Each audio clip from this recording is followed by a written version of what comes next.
Ulonga tabati yada to ye kuma daifa. Ino to ye ko je love bipa. Oba tala, oba takutakun. Songo eshu, ogun oya osun. Ibulombo nile. Kini sheshe, tan she nile yo. Ojelo jara.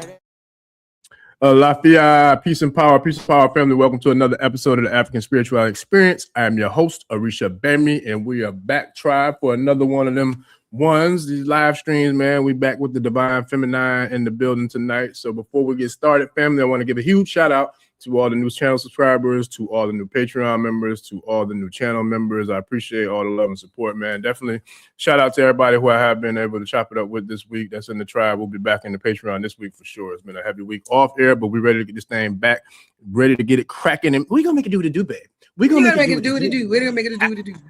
Yes, so without further ado, you have to always start like that. I just want listen, look. So without further ado, we're gonna bring in Miss Mariana Sekmet. Maat, what's good with you? How you doing? I'm excited to be here. I haven't been with you in a long time. Yeah, man. Listen, it's been a long time coming. And speaking of which, I don't want to get into. I wish I'd have said it to you in the studio before we came on. But what we were talking about before you went to Kemet, it's definitely divine alignment that you back, because I promised the day before you text me, I was in a business meeting actually, and this particular person used to come to some of the live events I used to do here in regards to what we were talking about. It was like, yo, you still doing the da-da-da-da-da? I'm like, nah. I said, but I got somebody. I had to do it with the right person. I couldn't just do that with just anybody. I had to have the right energy, the right ashe to bring that, that whole dynamic back together, man. I said, but it's in the works now. So we definitely got it, we got it in the pot cooking up. So we just seasoning it up and all that good stuff. But I'll keep you posted when we get it cracking. So churn that pot. Yeah, man. Yeah, we're gonna whip it like Young Jeezy say, Snowman. Yes, You still a jukebox. It ain't going nowhere. Look, I gotta blame my family, my parents for that for sure. Yes, sir. But nah, man, listen. So I had I don't know if it was Dr. Valentine. I think it was either Dr. Valentine or Baba Capital last week. Either way, I was on the stream with one of them prolific minded brothers, and Kemet came up, and I don't remember what we was talking about. But yeah, we got a member of the tribe over there in Kemet right now, man. So shout out to Sekmet. She over there in the Valley of the Kings, over there in Kemet right now doing her thing, man. So I can't wait to hear, about this thing called Ancient Kemet, and I know that the person that left is definitely not the same as the person who returned, because I've heard that story from so many different people. So with that, I just want to jump right into this thing, man. First of all, return to the mother, activating the power of initiation, invitations, and the journey to your what was it? Your Ascension. It was something else too. What is it called? A passageway, spiritual passageway. Yeah. Was it passageway? Yeah, I think that was it. Yeah, your spiritual passageway is your passageway to ascension. It's the same thing. Listen. Yeah. So Kemet, how was Kemet? Yeah, you were right. It was life-changing. Being raised in such a rich community, the Wose community here in Sacramento, California, I've been exposed to a lot of the sacred science since I was a young girl. And one thing's for sure, you could read it in a book, you could hear a scholar talk about it. You could watch even a documentary. And of course, you gotta skim through those documentaries well, because depending on who's facilitating it is going to determine what information you get. But there's nothing like returning to the mother and returning to source to affirm and uplift all of the sacred science that you've learned about. And there are tons of complexities that come along with the geographical location and the inhabitants of it at this current time. And those things we can, definitely explore. But beyond those particular blockages, when you go there knowing who you are, whose you are, and what you're there for, you're able to lock in. And I was able to lock in a way that I'm elated and proud of my elders who have taught me well, who prepared me for this journey and this pilgrimage, if you will. This rites of passage is a better way to say it. I'm thankful to the ancestors for letting me know that it's time, And ultimately, I'm thankful for the Most High who has led me through this journey, this study tour with Baba Anthony Browder and 90 amazing people to, spend those 15 days there, going from the East Bank in Cairo and traveling along the Nile all the way to Nubia. And there was just full of a lot of wonderful rites of passage moments that I'm happy to be here and to share with you. Ashe. Oh, that's exactly what it was. I was trying to. It was the rites of passage. That's what it was. Yeah, yeah. But yeah, no, that's powerful, man. And I know one thing about Kemet. I haven't even been there, I guess, per se in this lifetime, but I definitely feel like I was there from, the time I came out of the womb. I felt the connection to, Kemet, and especially the Great Pyramids, Khufu, Khafre, Menkaure, and, that whole entire complex, you know what I mean? It's very powerful just looking at it, on TV. So I can't imagine when I actually touch the soil and I'm actually in the, the perimeters of the big ancient pyramids, because from what I hear and what I gather, most people that have been there speak about this resonance, right? There's a resonance that literally emits from, the Great Pyramid. So did you have any, sort of like, I would say like, impactful or very well, I guess, known or just a very confirmed kind of like feeling and absorbing, this resonance that I hear so much about in regards to that? Well, so, first thing is you're in the middle of the desert, let's just really think about how when there's nothing but desert and then you come up on it, and it's standing alone there. It's not like, when you go to an amusement park, the focal point is there, and everybody who's in the middle of the desert knows you're there in Giza to see that. Now, there's two sides of that. There's people who are coming through that spiritual journey, awareness, awakening, and then there's people who are coming because it's one of the wonders of the world, and they're scratching it off their bucket list, and it's a picture, and it might be a little surface level, and no judgment to both, because I'm sure anybody that goes there to have this experience is going to be impacted by the massive presence and this imprint that this great society has left on the planet, right? But for me, what I noticed is there were phases of resonance that happened throughout the whole experience. So the very first leg in Cairo and go into the Great Pyramids in Giza, and I do have a video there for you too. You can play it when you're ready. It was more of a cerebral and intellectual thing where my mind had to really wrap my head around the fact that it's real. You know what I'm saying? And I'm not thinking that my elders and the scholars have been lying to me, but we are, the dimension that we come in here, we download any part of that is physical. So when your senses can contact something, that's just a different feeling, right? It's something that affirms you. It's like falling in love. You could hear people talk about falling in love a million times, but it ain't gonna hit the same until you experience it yourself. So it was more of a mental thing, like just kind of really trying to grasp the physicality of its existence, the massiveness of it, really understand, the dimensions and the alignment that they made things up to with certain stars and all that. That has to get through your thick head, right? And because that is the focal point, and it's not like, your attention span is being spent other places and flashing lights and everything we have in the city. It's just really, it swallows you up. But then I had the opportunity to actually climb inside. And that was a rites of passage in itself, very quickly it onset at that moment, because outside the average temperature can easily be 115. So you really got to push past the discomfort that comes along with it. And so your fascination is there, right? And that overcomes it. But when you go inside, because so many of these sacred structures are built with things like limestone, it's actually cooler the moment you get in. So once you hit the threshold, your body temperature goes down. So as you begin to walk, it's like, it's a slow incline, right? So, at first you're like, oh, this is lovely, I'm in the pyramid. You're feeling all the lightweight feels, but then that incline kicks up. And when that incline kicks up, you've got to breathe very intentionally, because the higher you go, the more dense the air is. And the thicker the air is, the more you got to slow down your breathing. And then it begins to hit you like where you are, right? What you're doing. and how focused and grounded you have to be in the moment. But one of the really, really important things that stuck out to me is the higher you go, the lower you have to crouch down. So by the time you get to the finish point, inside where it does open up, you're virtually bent all the way over, practically in prayer position to get through this canal.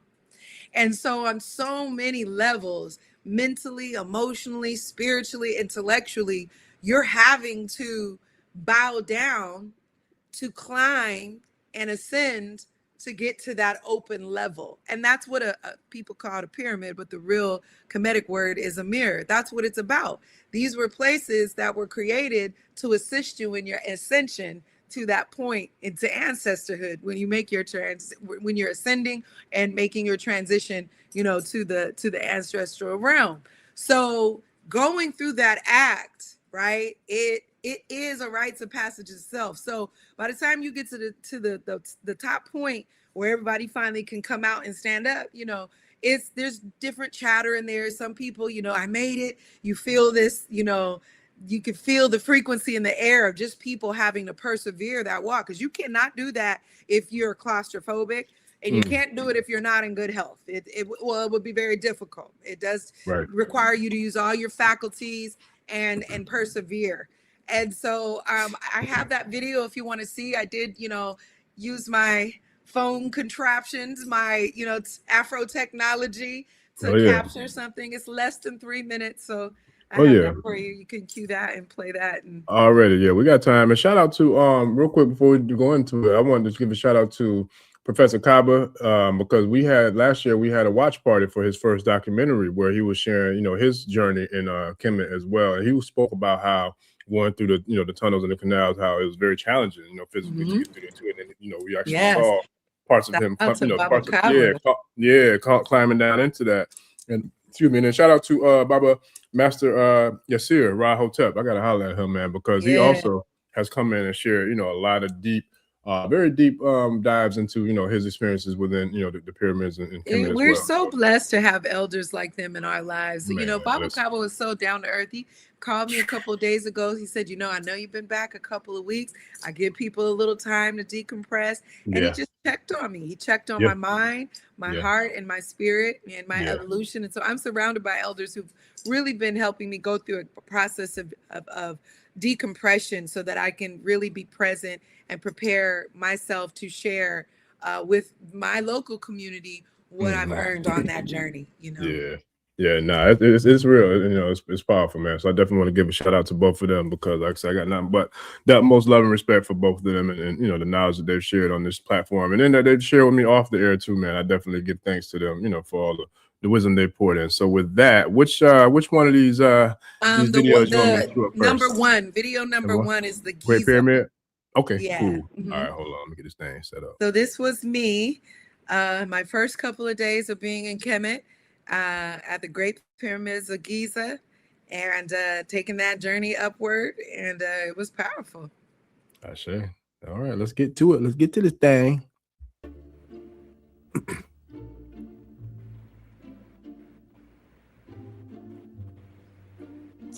Perseverance, on being grounded, and being connected. Ouch. Don't stand up, you're gonna hit the head. You gotta get low.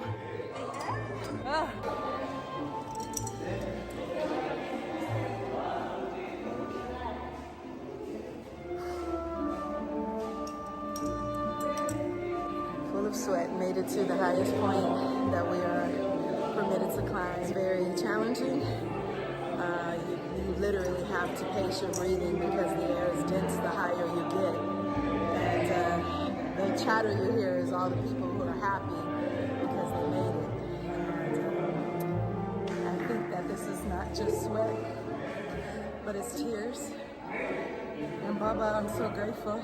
And I'm praying about you and feeling you in this space and remembering that you were here too. Ashe. So I just finished climbing up the journey. I'm a little winded, but I'm grateful. I said my prayer and I was meditative along the way. It's a beautiful journey. Ashe.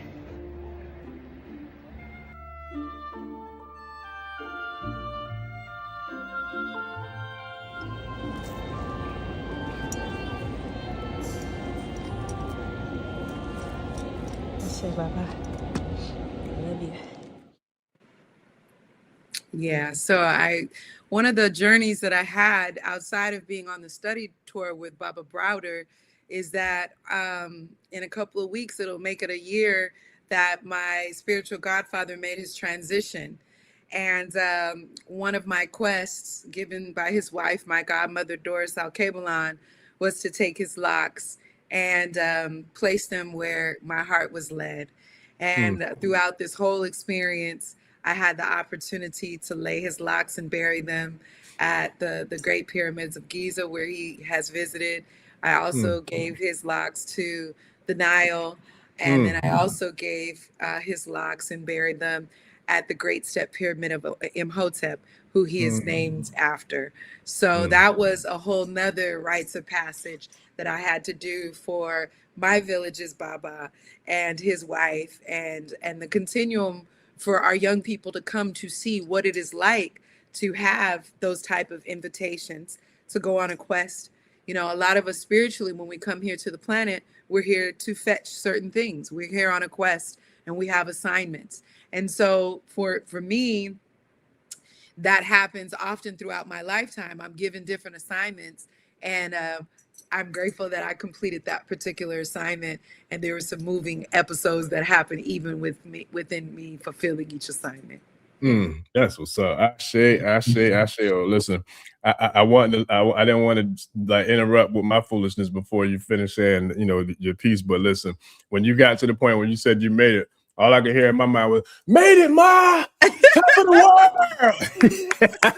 world!" Shout out to my man Pac, man. I got a very interesting story to share about Pac at another time. No, it's a victorious feeling. And I think, you know, a lot of, you know, people of African descent, a lot of melanated people in America, we're being robbed of those victorious moments by constantly being inundated by negativity, by constantly entertaining us with negativity. And so we're not having those moments of victory as a result of completing our quests as consistently as we need to build our spiritual confidence. And so that's something that coming back along each quest, whether it was a study part of the study tour quest and learning and listening and paying attention, whether it was fulfilling some of them on behalf of my, you know, Baba and my community, like I felt my spiritual confidence growing. You know, a lot of times we talk about confidence, it's something that we get maybe because of a certain accolade or because we maybe looked in our molecules or, you know, structured a certain way,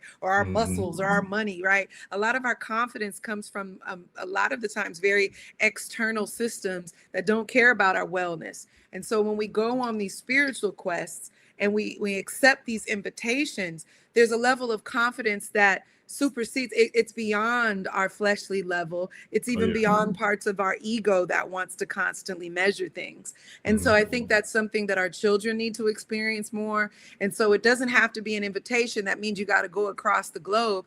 It's our job to extend these divine invitations to each other, these small assignments to where we can feel the spiritual achievement, but then the offshoot of that, the fruit of that seed is the spiritual confidence to move, knowing that no matter how the validation from these other worlds operate, we know and we have that inner knowingness. And that's what, you know, I wanted part of today's conversation to lead to is, you know, returning to the mother and returning to the divine feminine, meaning balancing it with masculine energy, is really simply accepting those divine invitations.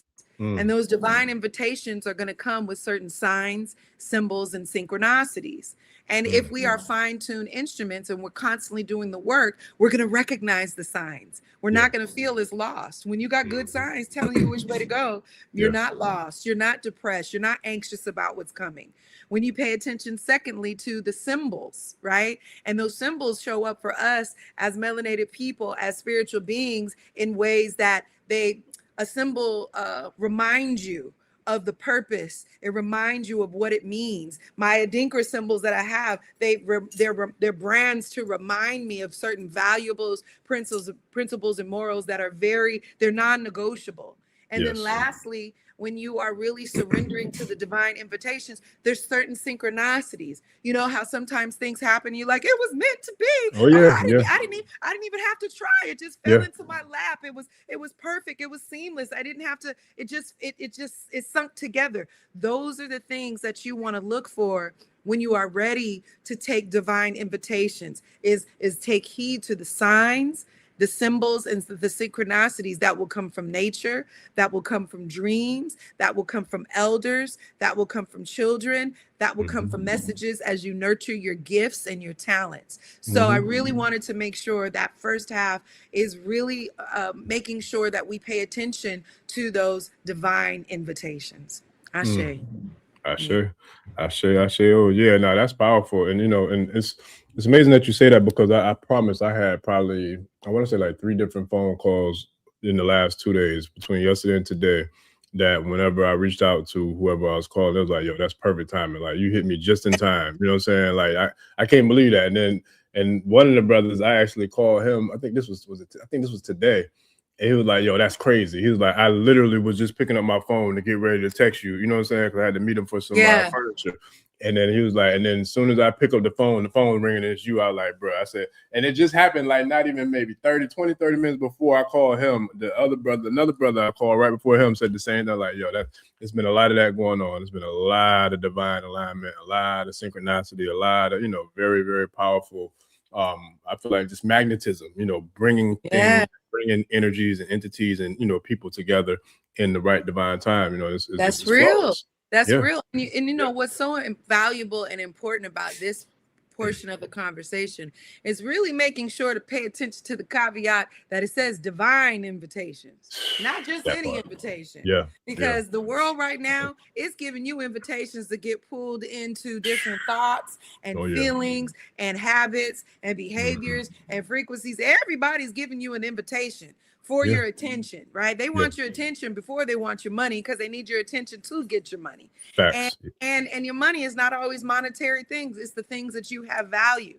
And so I think it's really important that people practice that spiritual discernment, that not everything extended to you is the right time. And I was just having this sacred conversation with somebody else. You might get presented with invitations. You might get a wonderful plethora of opportunities, things that might seem fascinating or exciting, but it's really about weighing out the timing of it in a certain way, that looking at, is it healthy for me? Right. Do I have the bandwidth and capacity for it? Is it going to have reciprocity, meaning that if I serve this opportunity or take this invitation, that there's going to be reciprocity in my giving and receiving? Because if not, it could be an invitation, but it could be an invitation to hell. It could be, if you give attention to everybody that get at you just because they like you, you're going to have a tumultuous pathway. If you take any job just because they say they want you and you pass the interview, I tell people all the time, when you do an interview, you got to make sure that it's a two-way thing. Don't just be a pick-me and you want a company or organization to pick you so bad that you don't weigh in to see, hey, are they a fit for me? So I'm really big on making sure that we make sure to indicate, recognizing the divine invitations and making sure that we know the difference between that and a raggedy invitation to a party we'll never want to show up to. I know that's right. Listen, I don't want it. I was just talking to somebody earlier. They was asking me about that. I forgot what the question was, but it had something to do with other people asking questions. I'm like, listen, I hope nobody don't come around asking me no questions that ain't got nothing to do with them, because I'm gonna do it in the most polite, respectful manner, cordial manner, but it's none of your damn business. Look, I don't tell people my business. I don't want to hear nothing about your business. If it's gossip and drama business, I don't want nothing to do with none of it. Don't even bring it near me. And I'm not gonna listen.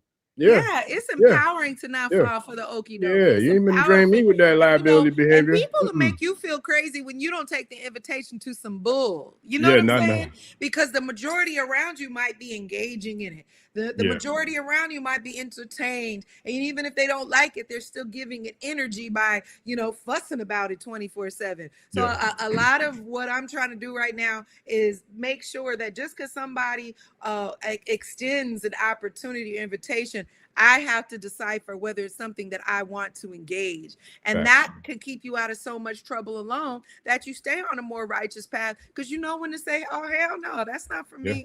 No, I don't want to taste that. I don't want to feel that. I don't want to go there. Yeah.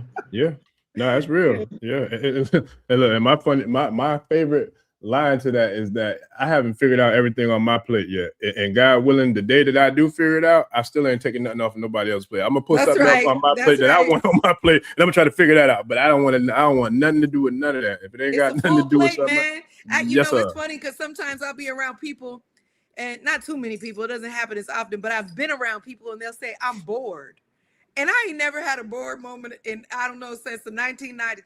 I don't understand how one can ever be bored because just being healthy and happy is a full-time job. So I always, even if it's resting, because that's revolutionary and that's peaceful too. But just being bored, that must be a new thing because I don't know how to be bored. Man, listen, look, the way my mind works, I couldn't be bored if I wanted to anyway, because there's probably about 60, 70 voices going on at any given moment. So it's a whole thing going on within itself, just in my mind alone.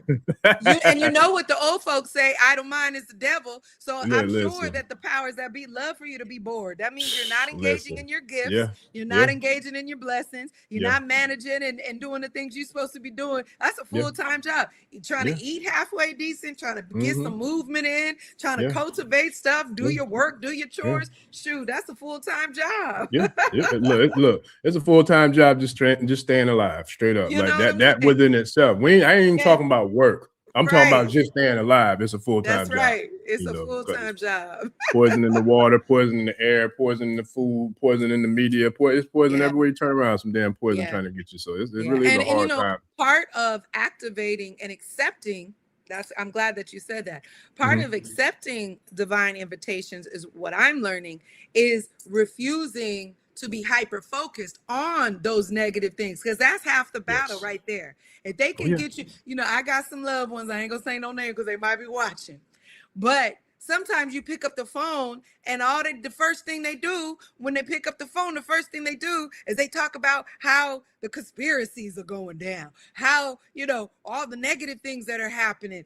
Sometimes elders, they watch the news all day. The news just loops in depression. That's all it is. It's just depression from 9 to 10, right?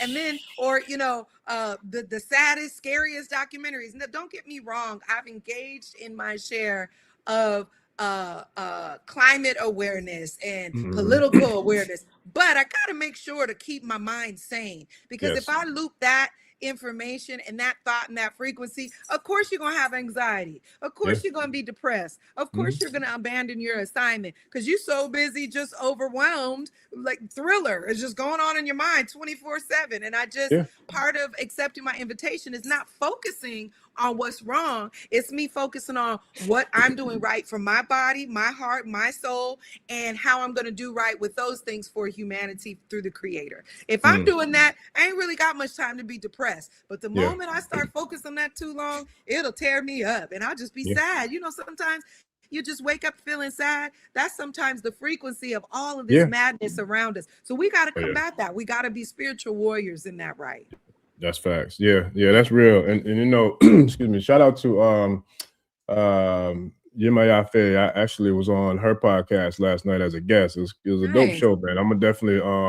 I'm looking forward to sharing. I'm thinking about actually doing a watch party. I want to say I want to do it tomorrow, but I'm gonna wait before I confirm that. I got to make sure. I got to see what my schedule is with my my parenting. But with that though, I'm gonna definitely do a watch party this week because it was a dope interview, man. So I definitely want to give them a huge shout out, and I definitely share the link to that interview as well. And I look forward to doing a watch party with the tribe. This sister. I don't know this sister. I'd love to learn about her. Yeah, it was dope. I'll send you the link. It was a really dope interview, man. So I'm looking forward to doing a watch party with the tribe, because what I'm gonna do, some of the things that we hit on, I'm gonna actually edit in some things that kind of tie it in.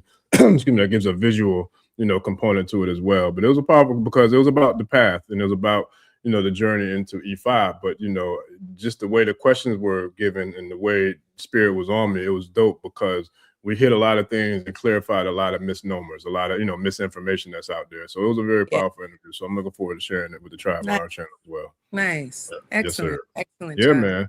but when it comes to this thing that we're talking about, especially when we're talking about, activating the power of initiation, I actually was blessed to be a part of one this week, and it was very powerful. Profoundly powerful in regards to the energy, the transfers, throughout these ceremonies, throughout these processes, and it's like when I feel like just you going to Kemet, that within itself, I would imagine that might have felt like some sort of initiation to you. Is that like something that you felt as if This whole experience was an initiation from the moment I said yes, right? From the moment I began to prepare, from the moment I arrived physically, from the moment I climbed into the pyramid, from the moment I cruised the Nile, from the moment I went to the Valley of the Kings, Karnak Temple, all of these sacred places, it was one grand initiation that was segmented into these very spiritually nuanced categories that facilitated something different for me. And what I realized is when we're operating in our ministry, right? And I know I am SCG can really resonate with this. Oh, yeah. There's ministry, and it often gets confused with the role of minister, right? Yes. Now, of Yes. course, we all, when we are practicing self-mastery, we're sharpening our ministry. We're sharpening the gifts that are given to us to be of service to humanity. And in that process of being of service to humanity, there are lessons and blessings that we gain. So the more that we master ourselves, the more that we master our gift, and we go on our quest to fetch what we need to fulfill this ancestral and spiritual obligation, the closer that we get to this said peace that we're looking for, the closer that we get to the arrival of that particular initiation being complete. So what I'm realizing in my ministry of being a servant to humanity, and being a minister, which is somebody who is here to agitate greatness, to facilitate ceremony, my life is nothing but an ongoing ceremony of initiation every single day. From the time we're children, we're going through little rites of passage moments every time we brush our teeth, every time we can walk, the moment we take a deep breath of air. That's an initiation to the breath of life in the human experience. So from the moment that I accepted until now, the initiation is happening right now. Because part of the initiation was to come back and teach everything that I've learned and apply it to my, social wellness work with humanity. So I think it's really important for us to understand that when we're talking about divine invitations, when it's divine, specifically when it's a divine invitation, it's not ever over. It's just evolving as you are growing and evolving, and then that frequency intensifies, and when you share with other people, they take a little bit of it and it fires them up and it inspires them, and there's reciprocity going on, and that's how we do the nation building that we need to do, by inspiring each other. So I'm happy to be an initiate. And I don't necessarily say I'm an initiate through any one particular cultural spiritual walk. I really do feel comfortable in my spiritual fluidity. And that is because the ways my mother raised me was to be able to recognize the truth in all realms, to be able to recognize justice and reciprocity and all of those values that Maat gives us. If it's true and it's pure, it doesn't matter what language, what spiritual walk, what science. If it's true, it's going to show itself in a universal stream of consciousness. So I don't be gangbanging on religion and spirituality. When I say I'm an initiate in the sense that I'm accepting divine invitations wherever they take me, whatever spiritual faith-based practice or walk they have me facilitated through. I'm simply open to it because I know it comes from the divine. Anything else would create confusion and chaos. Is isfet, and I could recognize that now at this mature age. I really truly can. Yeah. I say. Oh yeah, that's real. It really is, and it's funny because this just came up, I think, yesterday too. It's just like it goes right back to the magnetism and the alignment. But a lot of people think, when you go through any type of initiation like that, you've made it, right? But nah, that's not the case. So shout out to Baba Oguntolu, because he was one of the first ones, if not the first one, that I ever heard, or he actually told me. He was like, people think going through an initiation that you've made it, that you've done this, you've accomplished something. No, he was like, that's just the start. Like that's like you getting to campus in college. Like they don't wait for you to get to campus as a freshman and give you a degree. No, you got to earn, you know what I mean, what it really means, you know, throughout the phase. And what that means is you have to reinitiate yourself every single day. You have to get up and put in the work to study, to, you know what I'm saying, to really qualify yourself to really in the future be able to truly be a true initiate who's tried and tested and who is certified, who has, you know what I mean, verified, you know, certifications in regards to that. So it's very powerful that you know, you're sharing this with us. So I definitely appreciate it for sure. Yeah, that's all about being soul certified. Yes, I've been very adamant with people. I don't care what faith base you use to get you there. If it makes you be a healthy, happy, civil human being that gets along and supports humanity, I'm cool with it. I don't need you to believe everything I believe and do. The beliefs are just the vehicle in which we're moving. But at the end of the day, if they're healthy beliefs that don't harm yourself or others, I'm cool with it. So, you know, I'm glad that my mother gave me that gift of spiritual awareness in multiple walks of life. I'm glad that being raised in the Wose community, we're able to pull off of all different faith-based and beliefs that fundamentally support the empowerment and the overall wellness of melanated people and of humanity on the planet. If you don't do that, then I ain't messing with you. I ain't gonna stop you from doing what you want to do. But if your faith base has oppression rooted into it, I'm not gonna participate. But I ain't gonna stop you doing for what you're gonna do, because I'm focused on my work and my assignment.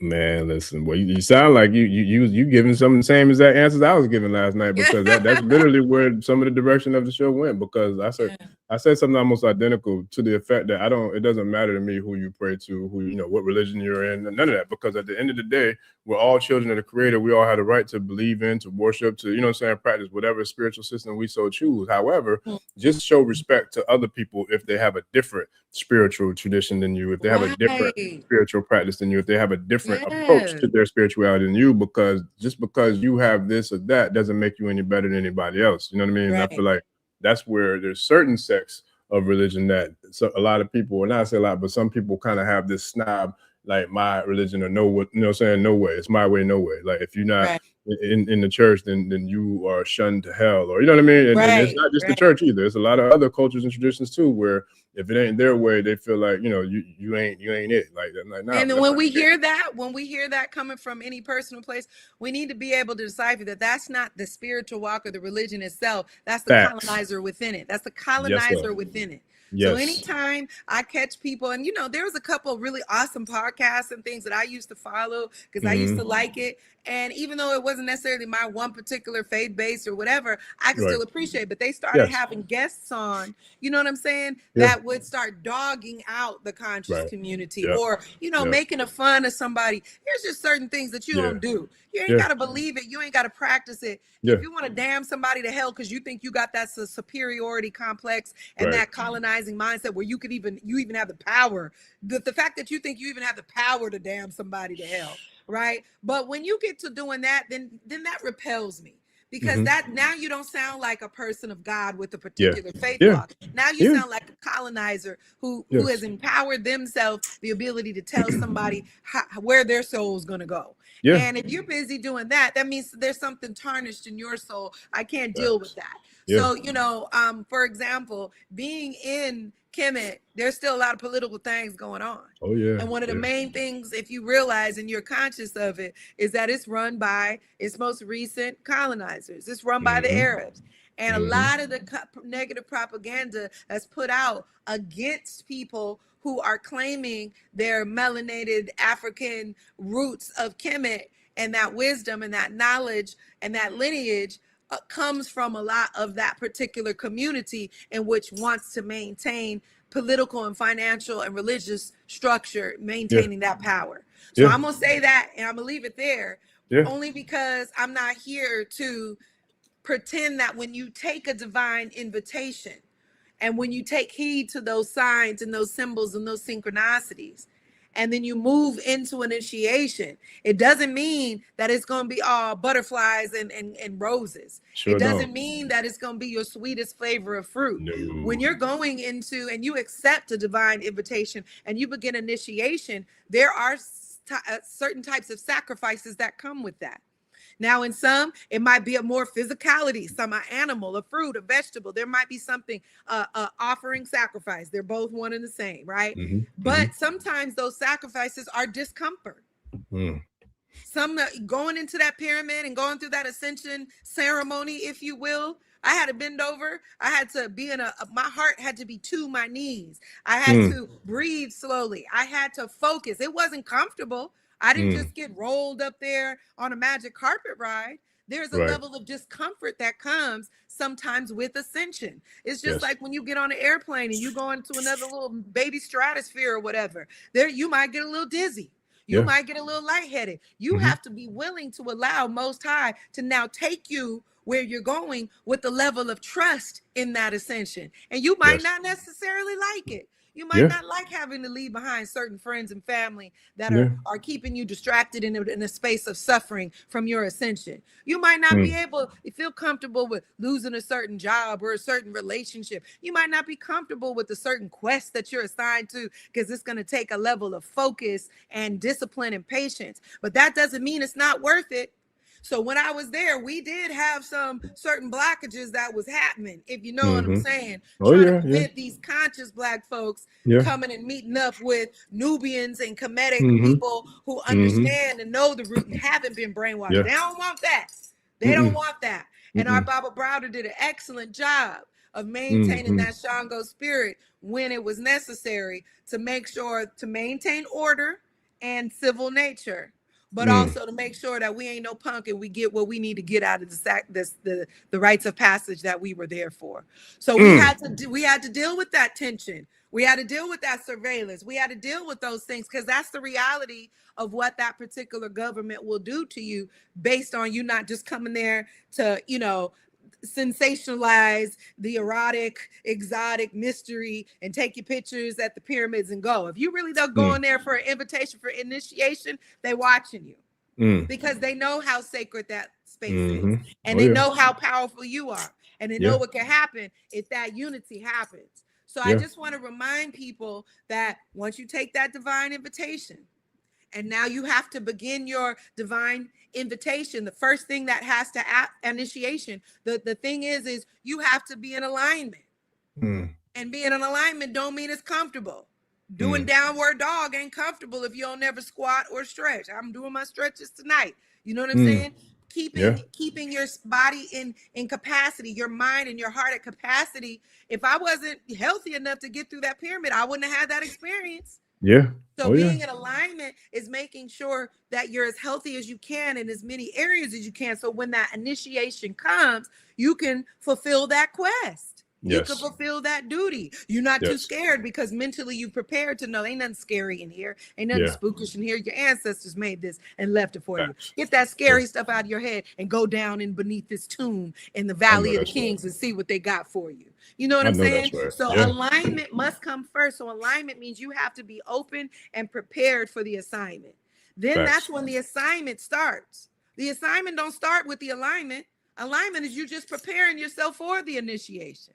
But then the assignment is, what is your quest? What do you have to set out to learn and do an accomplishment once you fetch these things in this incremental learning process? Along the journey, even when it's uncomfortable, you're going to learn something new. You're gonna be empowered to do something you never was able to do before. That comes with the service of initiation. Now the last step in not finality, but the last step is ascension, which means you've leveled up and you've completed that assignment. You've completed that goal on the ranks to fulfilling your destiny. And so that ascension is when that level of mastery comes in. And that is because, in the scientific world, they'll say things like 10K hours, right? If you've been doing something for 10K hours, you've been dedicating your life. Them people out there in Kemet live their whole life building one tomb. Every day, they knew what their purpose was. Millions of stones and rocks and carvings and things. Somebody knew this is my job to be this scribe, and this is my job to be this builder.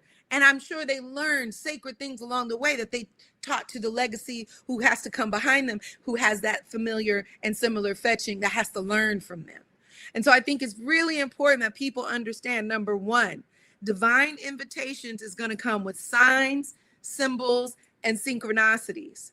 Those signs are going to show you, hey, a change is coming. Hey, there's a turn of a direction that needs to happen. Hey, go left, go right. I got something for you. Then the symbols are going to give you the encoded information that you need to unlock, that you need to be able to interpret, to prepare you with this invitation. Then the synchronicity is finally you, right, coming in unison and in agreement. You synchronize with it, you synergize with it, you accept that invitation. You accept number two, which is the divine invitation. And in that divine invitation, the first step is alignment, preparing yourself for it mentally, emotionally, physically, so that you're strong enough to go through whatever's thrown at you in this quest. Then you start your assignment. And those signs and synchronicities will let you know you need to gather this. You need to do this. You need to accomplish this. You need to jump over a cow's back. You need to, do a ceremony in the desert. Whatever it is, you need to teach these kids. You need to tend to this soil. Whatever that assignment is, what you're going to get as you're learning and growing is going to be the very thing that gets you to that last step, which is that level of ascension, where you've mastered that part of your destiny. And now you are a model. You are a Seba. You can teach it to humanity. You can facilitate it to humanity. And then you just keep doing what you're supposed to do till the next invitation and the next assignment comes. That might be in this realm, or you might graduate to the ancestors, and it might be your next assignment in the next realm. I say. Well, the songs was percolating real heavy. So the one of them, when you mentioned that you said that elevating in the ascension, I could not but hear three stacks and them talking about we are now entering the fifth dimension of ascension. Yeah. Our only intention is to take you high. Yeah, my and then God. Baba Tony, he reminded us of the power of earth, wind, and fire, and just how significant they were in their work, and how the imagery in all their albums was just the album covers alone. In Kemet, the heart of fire. Yeah. Create love, yes. Take you high and higher. Yes, to the place you belong. Heart of fire.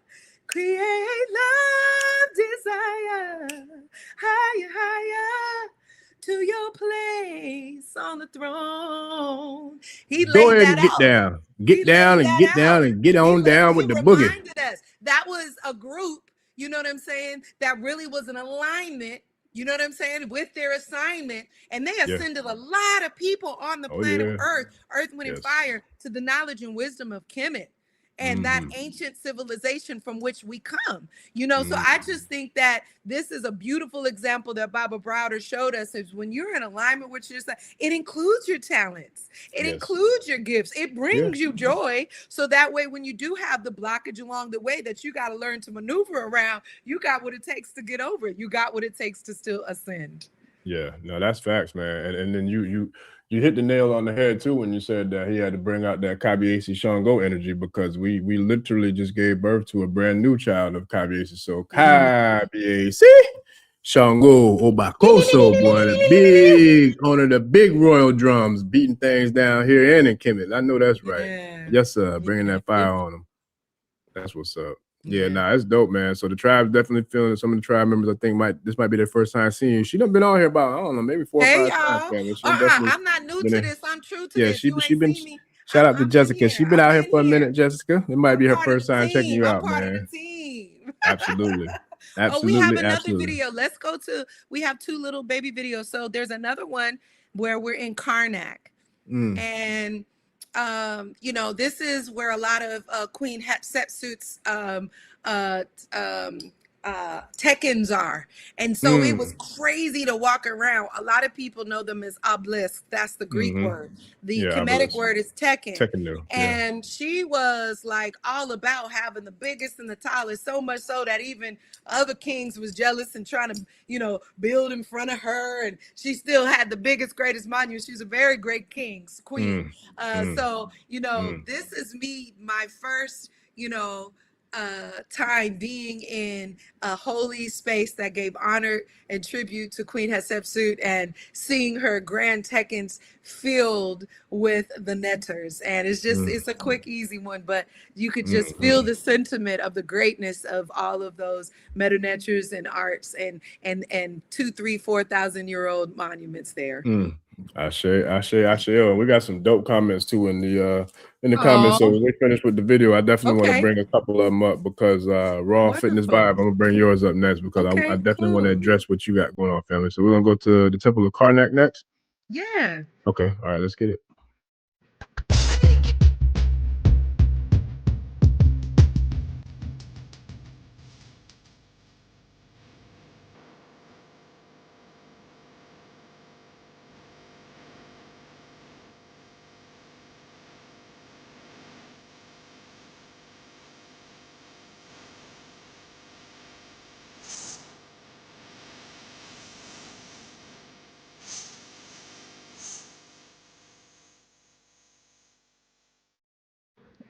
Yes, sir. That song is dope. Who sings that? That's Jill Scott. That's off her new album. You better get up on Jill Scott. Yeah, I've been hearing about that, boy. I'm at to go ahead and chop it up with Jilly on Jilly on the block. Well, she's such a well-rounded artist. She's amazing. Man, listen, I've been hearing about that too.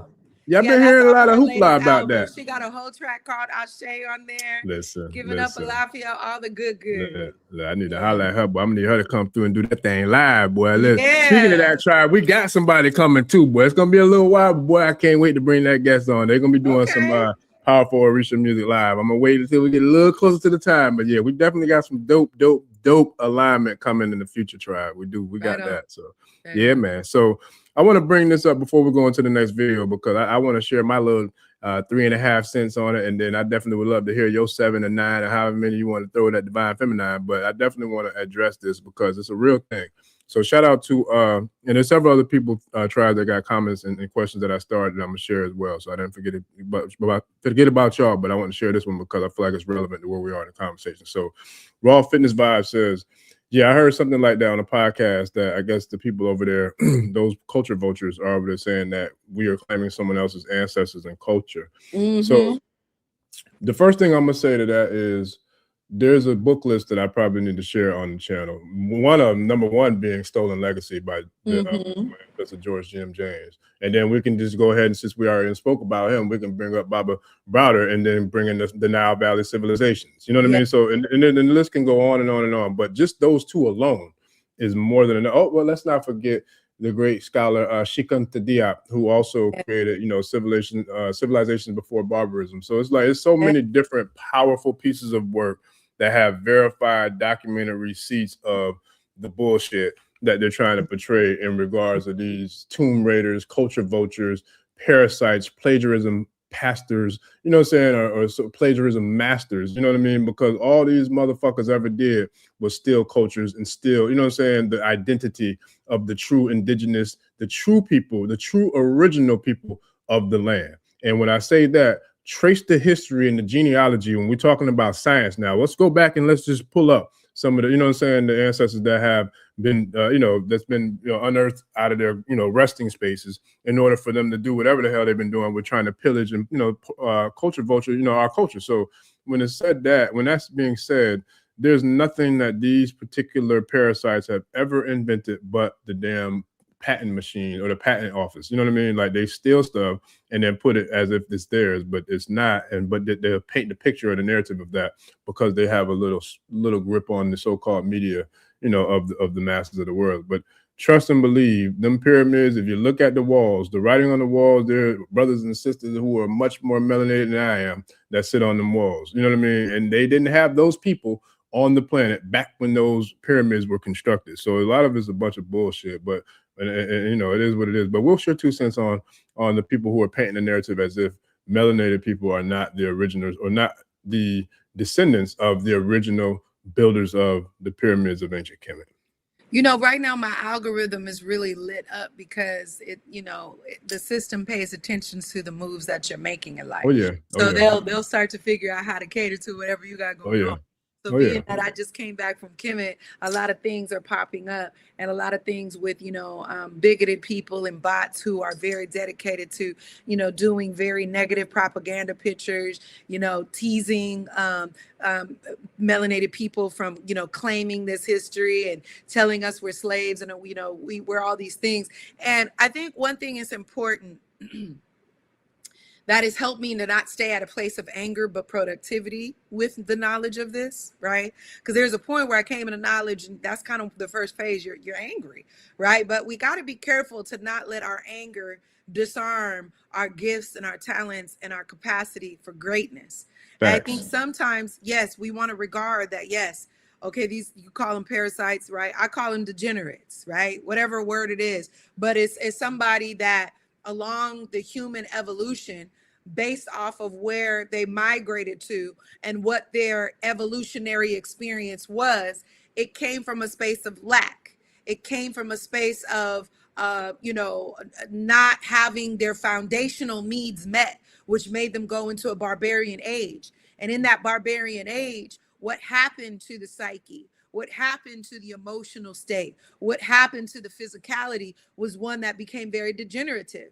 And I think sometimes it's hard to talk about these kind of scientific evolutions without people getting emotional, especially if they are or attached to people who are the extension of that culture, or colonizers that are now the outcome of that barbarian age. When you come from a place where things are bountiful, where we are warm, where we are, there's vegetation, where there is the ability because of such to create and build and thrive in a civilization. You don't operate from a space of lack. You operate from a space of abundance. You operate from a space of abundance, knowingness, richness, and wealth, not just in the minerals and the surroundings of the environment, but for the inhabitants of that. So when you come from a culture and you come through a different evolutionary path, which means you came from the opposite, where there was lack, where there was disparity, where there was chaos, where there was cannibalism, where there was a lack of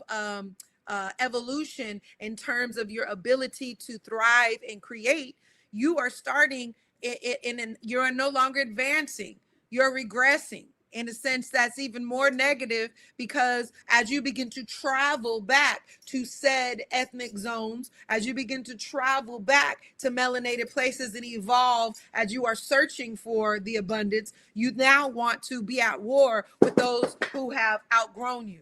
You now want to be dominating to those who have surpassed you in terms of being civil. And you want to brainwash them to make them feel that they are inferior so that you can catch up on this evolutionary timeline. But the way you're catching up is through a very barbarian-like manner. And so when you look at it like that, and you just break it down, kind of simple storytelling without even saying a specific color, just breaking it down as groups of people that have evolved. Them are some really light-skinned, disparaged Africans who have been separated and torn away from their culture. And by them trying to rebuild the culture, they confused too.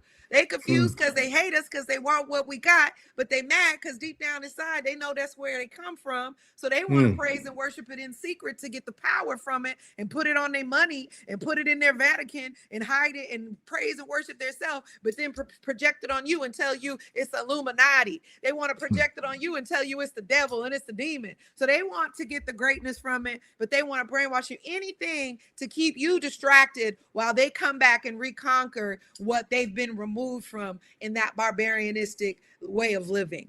And so that's what helps me to not have this superiority in the way I move, right? I'm here to serve humanity. First, I'm here to serve my people in a special, nuanced way. And that's a part of my mission. And I will not ask for permission to do it, right? I'm always going to be about serving melanated people in the way that I know how to do it in a specially cultural responsive and continuous way, right? But at the same time, I'm also here to serve humanity. And I don't want to become like the very oppressor in overcorrecting the extremity of what's happened on that evolutionary timeline. All I'm here for is balance. I ain't trying to be mean to white people. I ain't trying to be dogmatic to other cultures and religions and spiritual walks. I'm not trying to do harm to nobody. All I want is for you to let me be free. I let you be free. You'll deal with your creator in the afterlife. I ain't even responsible for that, so I can't tell you what to do anyway. But a big part of it is sometimes us coming into consciousness, we stay in that angry mode. We stay in that angry mode, and then we become very cancerous in nature, and we become and adopt some of those colonial minded ways where we talk about people like they're not human beings. They may be more evolved away from the truth. They may be evil and wicked, but they're still human beings. And it's not our job, unless it's protecting ourselves, to be going out there and killing other people. Unless we need to protect ourselves, and we need a lot more than just physical protecting of ourselves. We have assignments to do to maintain their force and their barbarian nature. So I just want to make it very clear that as you are ascending, we want to also ascend beyond the emotions that keep us weak, that keep us sick. And anger is one of them. So when we allow these degenerates to make us get angry constantly, that is a part of how they keep us from magnetizing, synchronizing, doing all the things we need to do to elevate and ascend about the situation. So I'm not going to preach hate. I'm not going to talk crazy about my enemy. I know who they are, but I'm not even going to give that time of attention to give them any energy, because that's energy that I need for my healing, for my restoration, for building with my healthy people like you in the world. I have to preserve that. When you're younger and you're a little more feisty, and you'll know that you don't need to have the last word, you don't know that you don't need to clock somebody and set them straight, you're going to be fighting every 5 minutes. When you get a little wisdom under your belt, you realize there's only certain situation where somebody's really going to get scrappy with you, and you really got to take it there. Otherwise, that's when we do have to pull out, moving forward and moving beyond anybody who would want to oppress us, suppress us, harm us. We don't have time to be letting them get us all riled up like that. We can't do that no more. We can't afford it. We can't afford it. No way. Shout out to the sister. I can't remember her name. That she's I think she's on TikTok. Funny as hell. She's Haitian. Sapase. I cannot think of her name, but one of her things when she do her content, they no way. Okay, we're gonna tell her, shout out. No way. No way. We ain't having it. That takes so much discipline. It takes so much discipline because the whole culture that we have in contemporary culture is clowning somebody, setting them straight, clapping back. I'm unapologetic. Like all of that is such a waste of energy. You end up looking like a buffoon and fighting for no reason. Yeah, it's funny because that was part of the conversation last night too. When I was a guest on the other podcast, because growing up, I used to be like that. You know what I mean? Yeah. It's like, it's now in hindsight, I look back at how many different ways I could have handled a lot of situations, differently. Because, like you said, not every situation requires that. There are some situations where you do have to take it there and knock some stuff over. But for the most part, a lot of situations can be handled a lot more efficiently, a lot more, I feel like, cordially, and a lot more, in a much more intelligent way, if we just take the time to let our thoughts process. And I feel like that's where this tradition has led me. With being a child of Obatala, I have to really do my best to embody the energy, the ashe, the spirit, the peace, the serenity, all the things that is of attribute of this great, powerful deity. My goal is to embody that to the best of my abilities. And when I'm in those times of disparity where I do want to snatch somebody by the throat, that's when I have to really challenge, myself to do my best to embody everything that this particular father who has, claimed me as a child of his and what he represents and stands for. So that it really does help me, in those times, because it does happen. If you just drive around the block, somebody might run across you and cross you the wrong way. But like you said, all wars are not meant to be fought. And shout out to Sun Tzu, the best war is a war not fought. You know what I mean? So if you study the art of war, he has a lot of very powerful, jewels in that book that can kind of really help with the mindset and the mentality of dealing, with living in the type of reality that we are at this present day and time. So and one really important and special just part about spiritual fluidity and not being so rigid is that you should be able to call on more than one energy to facilitate yourself through a Oh particular yeah. experience. You Yeah. know what I'm saying? Like, Oh yeah. okay, we might have our affinity and deep connection and maybe main leads or guides that we are attracted to throughout certain iterations of our life. So right now for me, Sekmet is it. You know, I got 6 houses in Leo, and you know, I dream about having lion paw. So, you know, there's a divine connection there. But I can also pull from,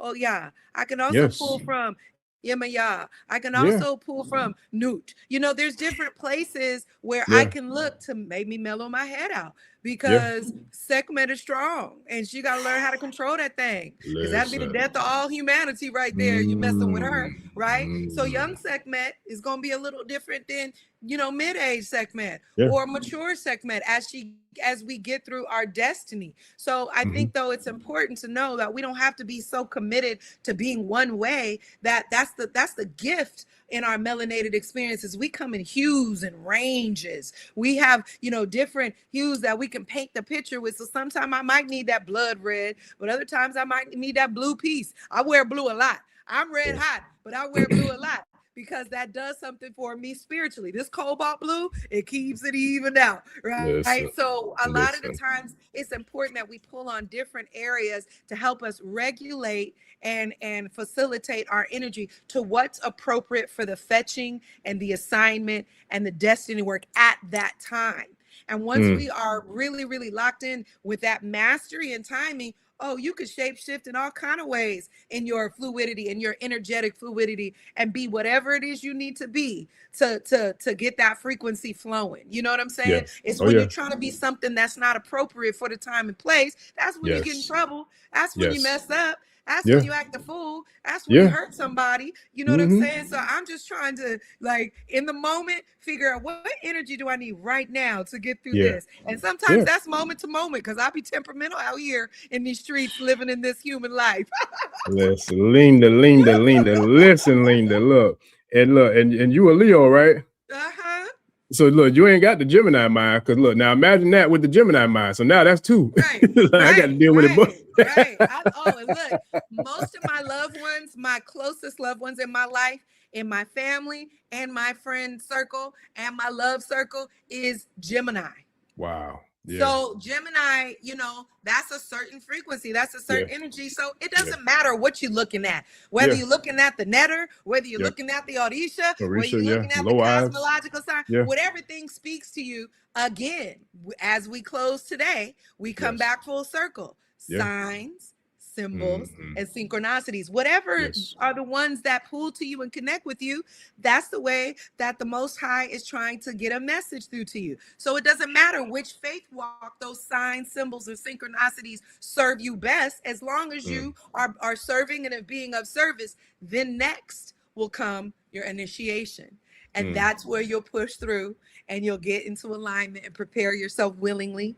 It won't be a fight. You know, when people like, oh, I know I need to make a change. I don't know why I'm fighting it so much, why I'm so scared. I know it's here. That's because you haven't aligned yourself and prepared yourself. Once you do that, the assignments will start popping up. The inspiration will stop popping up, right? The direction will start popping up.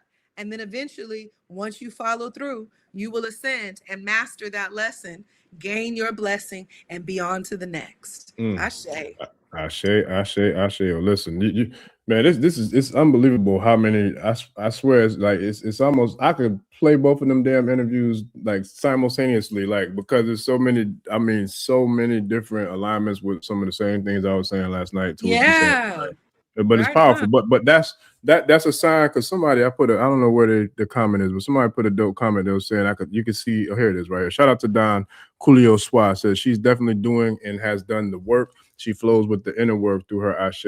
Peace unto her. That's real, man. Peace, brother. Yeah, and it comes back to even a topic of conversation last night was frequency, right? And how do people identify, or how are people able to see the light or the aura amongst others? And my response, a question was, a person who has done the work, a person who's doing the work, a person who is tapped into and really fully immersed into their child of Godness can see the light in another person who has also done the work and who is tapped into they're child of godness, because when you see that light, you can feel that light, you can be that light, you can mirror that light. But more than anything else, you're vibrating with that light because you are operating from the same frequency. Yeah. So you have some people that are operating on a frequency that's a few levels below. They're going to look at that light and hate it. You know what I mean? But then you have some people that look at that frequency, just like Don Coolio and probably majority, if not everybody else in the comments and on the video, they're going to align with that frequency. You know what I mean? So it's like, you don't have to see a light when you are the light, because your light is just matching and molding and amalgamating with the light that is, you know what I'm saying, the same exact frequency as you. So that's it's what a real we say in the thing. hood. We say game, recognize game. We really saying frequency, recognize frequency. You know, we have different tongues that we speak all over the world in different dimensions. But when you boil it down to the truth is going to do what it do. It's going to present itself. And I want to add to that part about the difference in frequencies, because sometimes that could be tricky. And I've been tripped up on it before, and I had to do some work around it. You know what I'm saying? Where you get to a level of consciousness or a level of awareness, right? Whether that's self-awareness, collective awareness, and you start to consider yourself, raising and rising your frequency. And I want to make it very clear. Sometimes when people see me working with children and youth, or working with people from other communities that's challenged, right? A lot of people say, how are you able to be so down to earth with so many different types of people? And I think the reason why that's possible is, yes, I have certain gifts and I work hard on them so that I could use them appropriately in the time and space that I'm assigned to.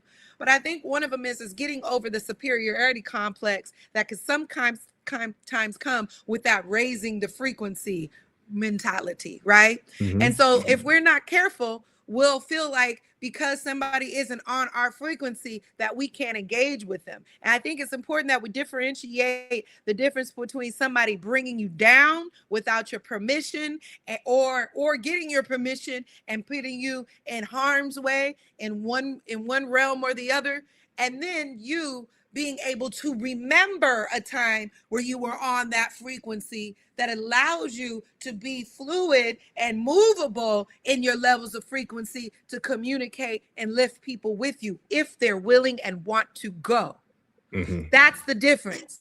So sometimes, here's a real life scenario. Sometimes you get people who are doing their work, doing their study, doing their prayer. They've accepted their invitation, right? The signs, the symbols, the synchronicities from nature, from opportunities, from elders, from children, wherever it's coming from, spiritual walks. They accepted it, right?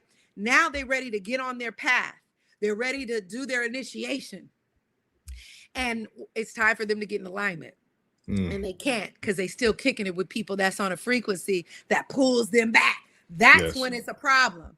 That's when you got to say, I love you, but I got to release you. I'll be here and you can meet me on the way up, but I can't just be going down because my attachment to your raggedy ass. And now I ain't get my assignment done. Because this work, it's one thing to be ignorant of your assignment. You get a little leeway. When you know what your assignment is, and you know something's calling you and pulling you, you will go into full-on depression and you will sabotage your whole life because you know you ain't doing what you're supposed to do. Or you're not willing to do the work to figure out what you're supposed to be doing. So there's a difference. So I just want to be clear that when you got to work with other human beings and maybe they're not as educated or aware or enlightened as you, don't be sedity. Don't act like you wasn't there in either this lifetime or another lifetime where you had to bring your little raggedy butt back and do it again.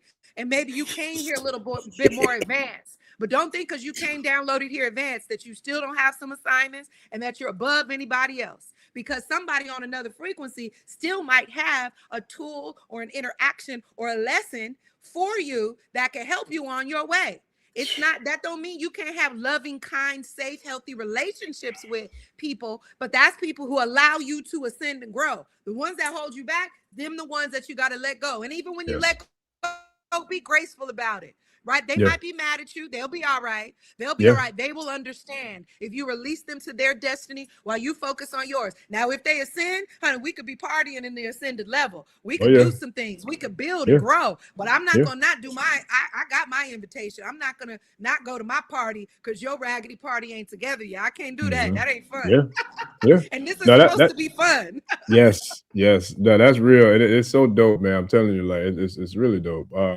it goes back to, you know, and this is something that I spoke on too, because one of the things that I it's like a pet peeve of mine is the people who do have that superiority complex, or the people who kind of try to look down on people who are quote unquote not woke. You know what I'm saying? But my Right. thing is, just because your alarm clock went off a little earlier than somebody else's, don't get it twisted. Because that person who clock went off a little later than yours could F around and run laps around you 7-10 times fold. You know what I'm saying? Because they got it. They got that it. You know what I'm saying?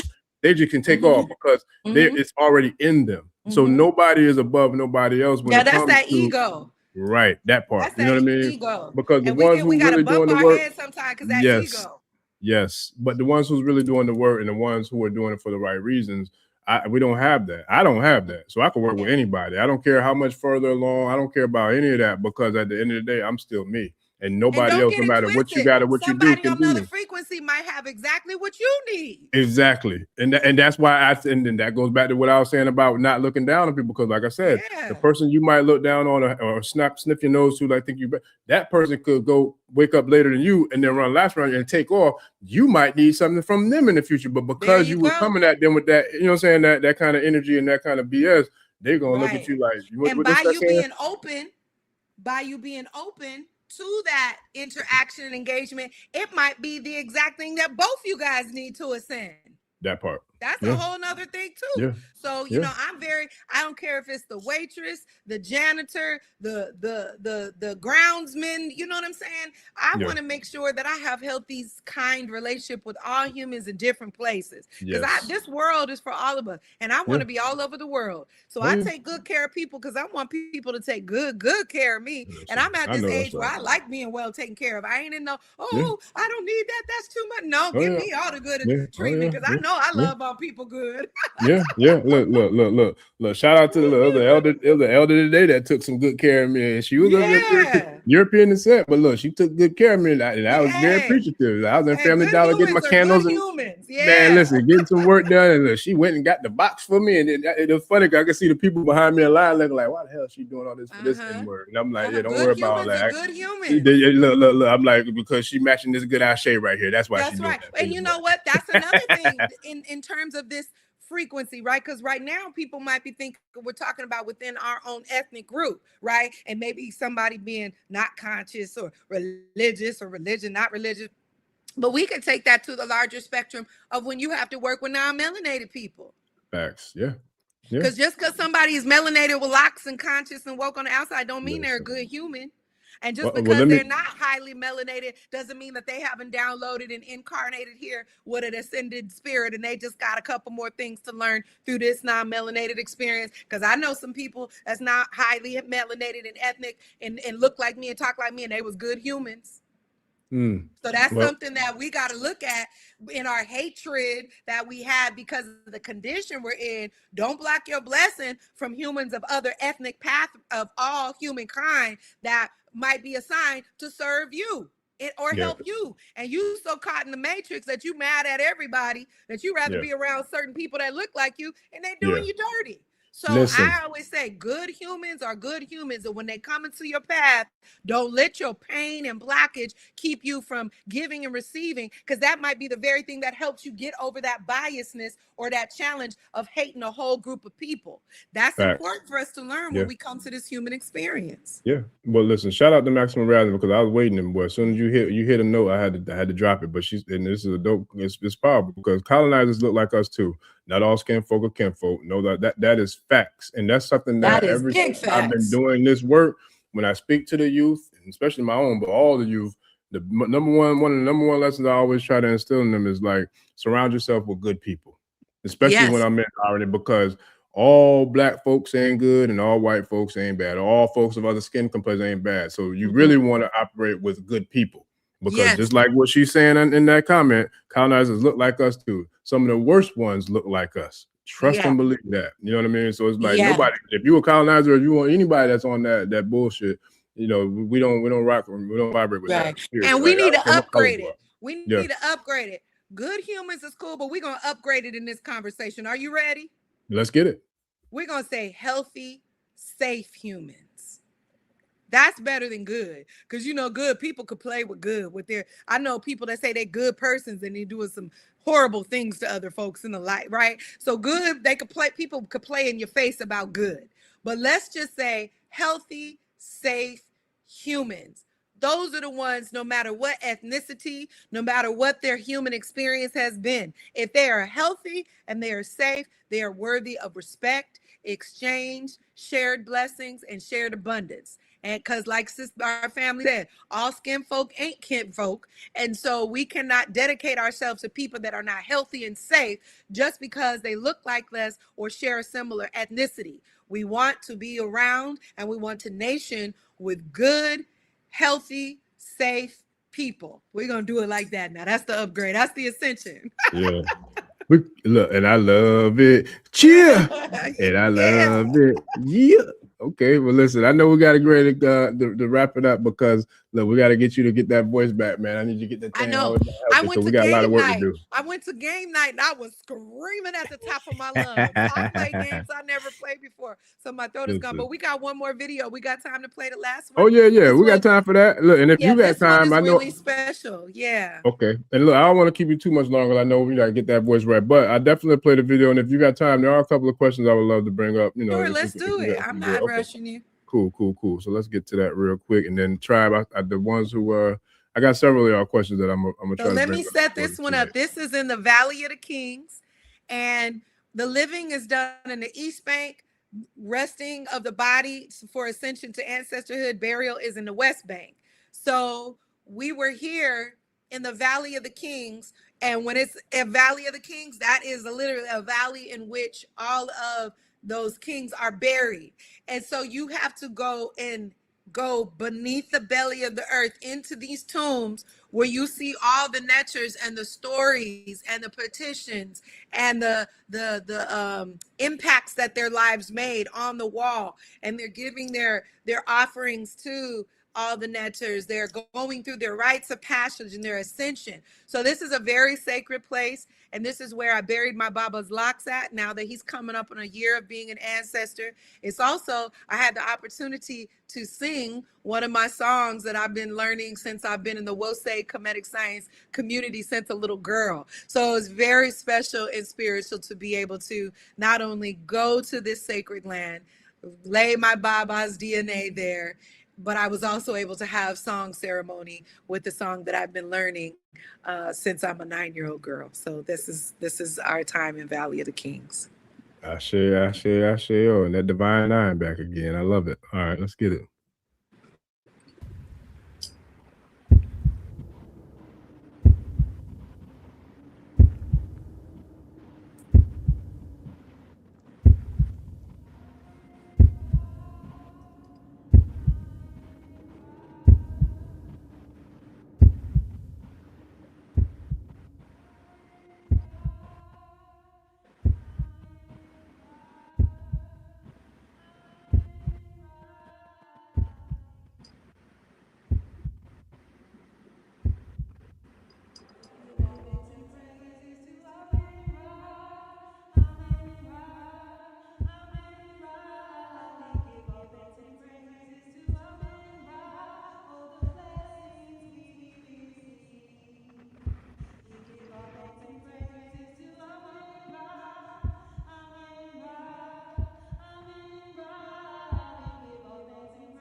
Yeah, that was special. We're about to celebrate his year of ancestorhood. And, you know, this man was my spiritual father since I was a little girl. And he was just with me, whispering in my ear, giving me all kinds of signs and symbols and leads and thoughts and feelings for this initiation, this rites of passage. And I'm so grateful to be able to take heed to his assignment for me, even in the afterlife. I think sometimes when we lose our loved ones, we don't know how to nurture the continual spiritual conversations with them that we need to still feel connected and feel like they are a part of our existence and a part of our guidance. And so just being so close with him in his, final days, and being in ministry training with him and learning so much from him on how to serve humanity with the sacred science of our ancestors. Like, it's just a beautiful mantle to just fall down, and my shoulders feel strong. I feel very, like I said, spiritually confident, and that's really what this trip gave to me. It gave me the rites of passage that I need to go beyond being apologetic and just not ask for permission to fully surrender to what my destiny work is, and be in love with it, and still have my personality, not be so shamalama ding dong holied out that I don't enjoy parts of life that need to be lived, but just really understanding that our ancestors committed their life to their work. Yeah. And their work is what their gift was, so they loved it. And they were able to build wonderful, powerful, great things as a result. And so now I know I'm very clear on whose I am, and what direction I'm supposed to be going.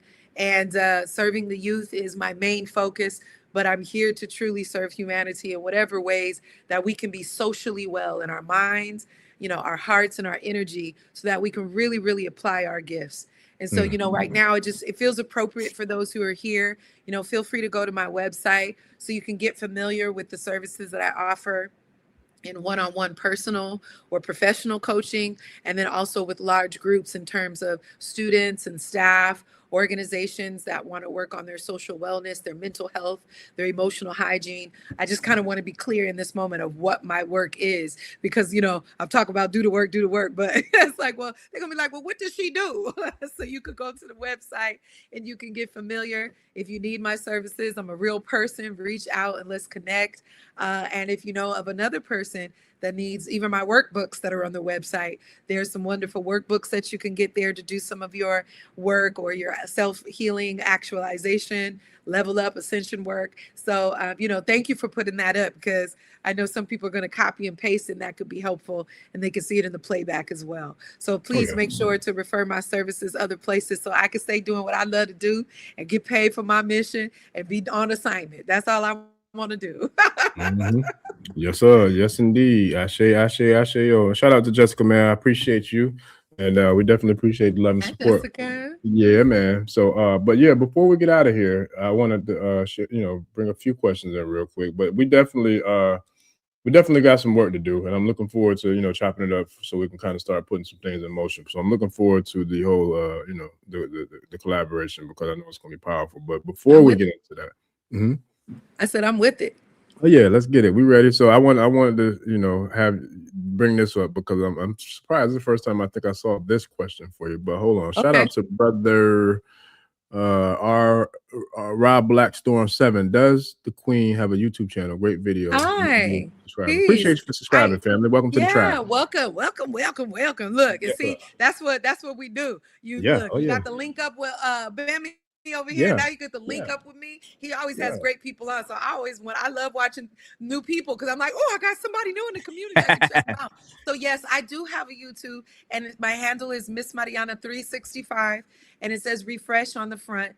And I do have some work up there that's a little older, but I have some newer shorts that show the work that I do with young adults. If you also want to go to Instagram or TikTok, I put most of my stuff on Instagram.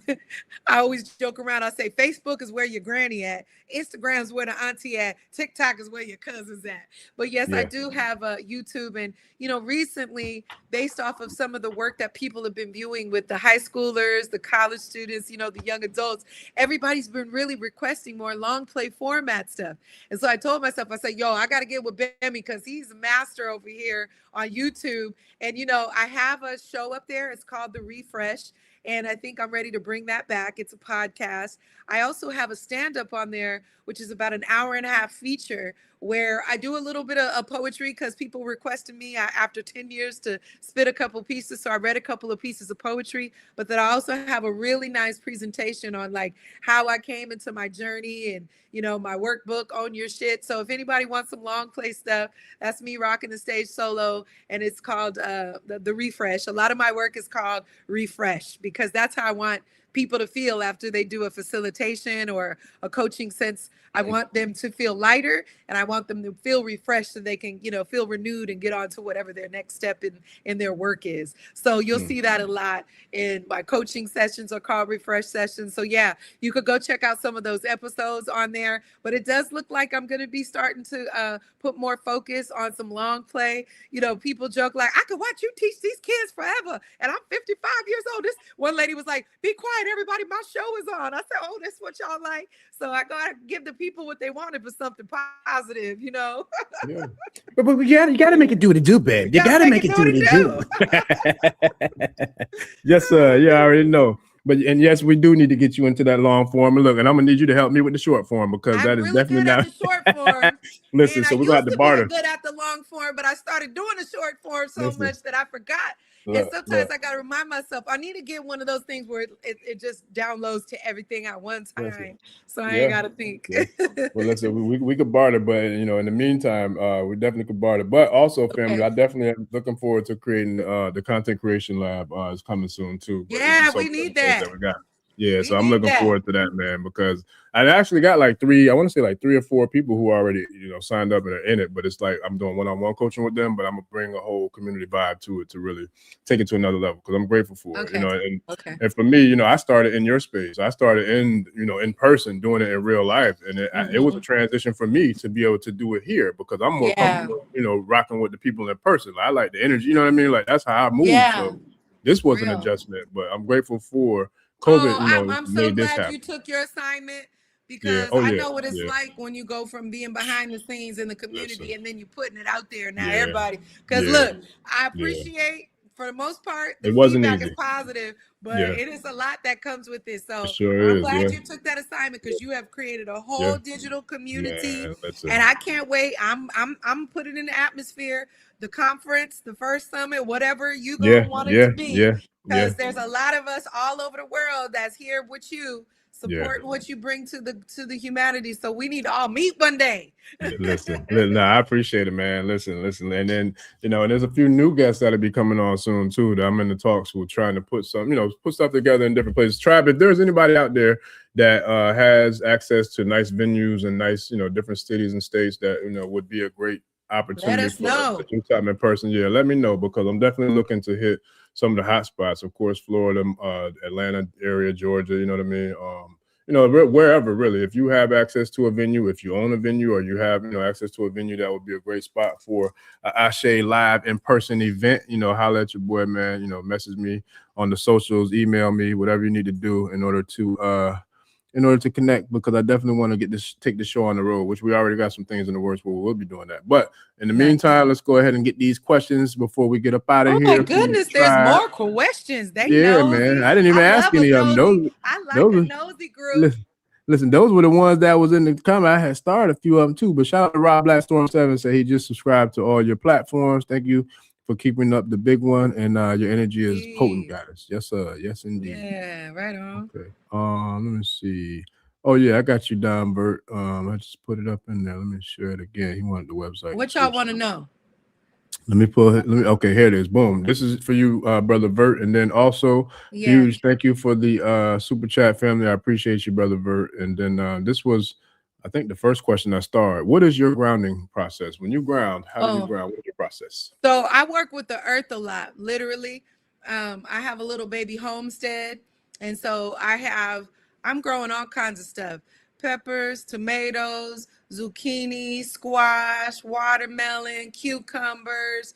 I got all kind of herbs. I got eggplant. I got strawberries. I got onions. I got rosemary. I got oregano. I got basil. I got habaneros, I got lemongrass, I got lemon balm, I got chocolate peppermint, regular peppermint. Woo!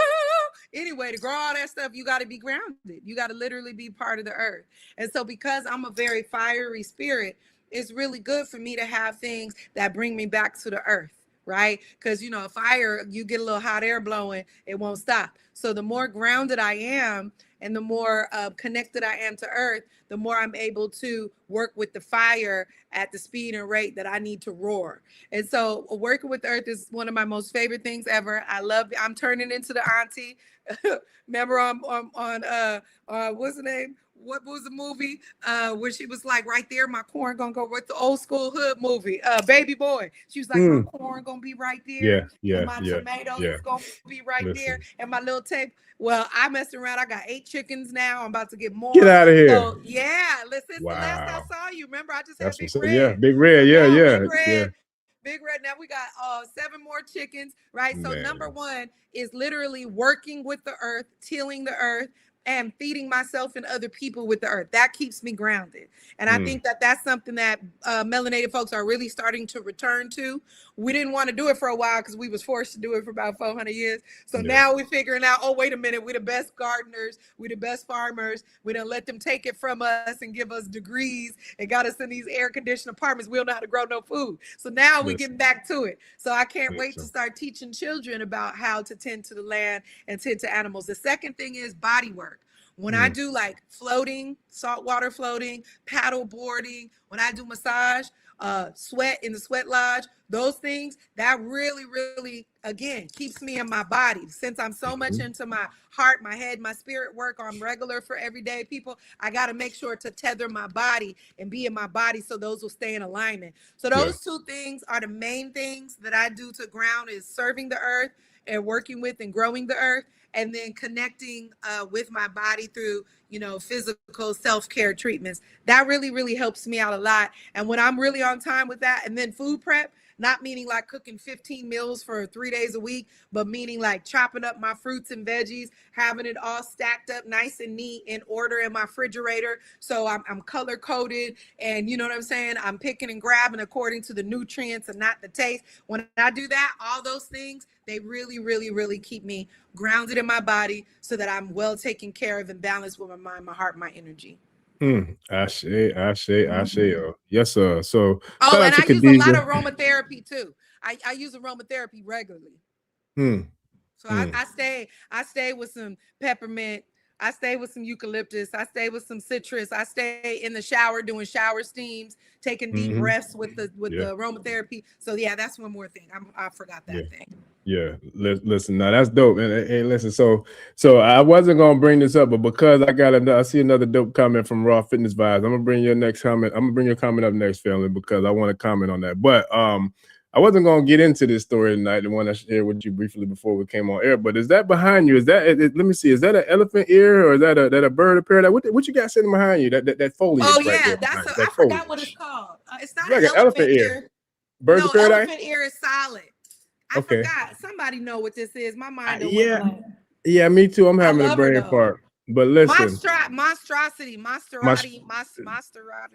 Listen, I call her Maserati. I think it's like Masasari. It's something with an M and a T and an I in it. I got you. I'm gonna find it. Look, I done seen them. Somebody is gonna be like, y'all don't know your plan. Yeah. Here's the right word. Look. Well, first and foremost, whoever say that, I'm a baby, but damn it, give me a year. I will know them. Okay, let's just get that straight. But yeah, her Shaka Khan because her hair kind of crazy. She wild. I like that. I like that. Well, I got a chicken named Shaka Khan, so I guess I can't name my plant Shaka Khan too. Why you can't? You know, you got to change the spelling. You know what I'm saying? Yeah, let's change one B with an S, one B with a C. You feel me? Like, hey, Shaka, you know what Shaka you is? Yeah, Shaka Zulu, Shaka Khan. You know, the C and the S. You know, yes, sir. Yeah, man. So yeah, it's been dope, man. Oh, shout out to Soul Wisdom, man. So glad I'm listening to y'all tonight because everything you're saying is confirmation. Oh, that's wonderful. What kind of confirmation are you getting? I'm glad. Yeah, share that, tribe. Share that. So tribe, I don't know if y'all will be interested in this, but it's something that I was sharing with Miss Sekmet, Miss Mariana, before we came on air. But you know, in the process of me going through a lot of different transformations, transitions, and manifestations, I had picked up a silent hobby that actually came to me from my grandfather. It came through divination that I needed to do something to connect more with nature and to, just get out in nature more. So with that being said, when I got to the new studio space, I had one plant in the house, and man, give or take about a good 2-3 weeks, but we're about at 20 something, man. I got a lot of plants now, so I'm excited. He's a plant daddy. Listen, yeah, buddy, I'm excited about this journey, boy. I've been looking forward to getting home, man. I got my little spray bottles all labeled up, and this plant get that one get this one. So anyway, it's been dope. But I had a little situation this week where I almost lost one of them, man. And out of the 20 plants I got, however many I got, none of them have a name. But one of them, he almost passed away on me this week, and so I had to go into surgery on Thursday, man. I was in surgery about an hour and a half, trying to bring him back. And my boy bounced back, man. So I'm excited. So, he actually earned the first name of the family. And I could not help but name him Machiavelli, because I'm like, you know what I'm saying? Because you gotta see the way he looked before he got shot. Before, you know what I'm saying? Before, he was down. My boy was vibrant. He was very, you know what I'm saying? Like very, very brolic with it. And then, when he got, he took them 5, it just like, it brought him down a little bit. I thought he was gone. I thought he was gone. Thank God for AI. Listen, he was going down, man. Losing leaves left and right, looking burnt on the crisp on the edges of the leaves. But man, listen, Linda. But man, thanks to good old AI, boy, I was able to put together a nice action plan, and we brought my boy back to life, And so now, he went from Tupac to Machiavelli. So yeah, Machiavelli is the first, he's the first named plant in the family. So definitely looking forward to sharing more about the family, man. I look forward to learning more. Now you got to name all 20 of your plants now. Listen. I don't want to have no surgeries for them, though. I want them to come organically. So I'm gonna just talk to them. When I get done with y'all, I'm gonna go talk to them. You know what I'm saying? But that's Spray them good. up That's a a little good bit. lesson. Like, just because something looks like it's not doing well, sometimes it needs a revival. Yes. You gave it a revival. Yeah, man. Yeah, it was dope. That's good. Got it. So shout out to the tribe. Yeah, tribe came through. Right. Okay. Always. So Auntie do know. I was Yes, calling sir. Monsteria. That's what's up. Yeah, I saw a couple of them. I had my eye on a couple of them, man.